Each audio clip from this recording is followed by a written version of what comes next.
Good morning everyone. Ayan, nakaluto na po si Inday. With the suman iraid.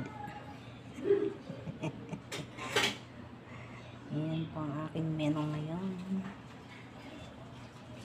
Tinapay. Ito ang favorite ng bunso ko.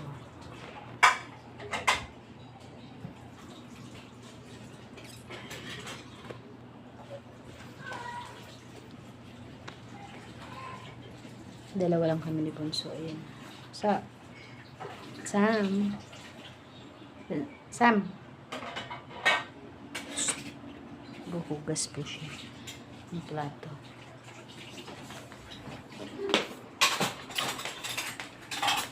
Ay. Sungit.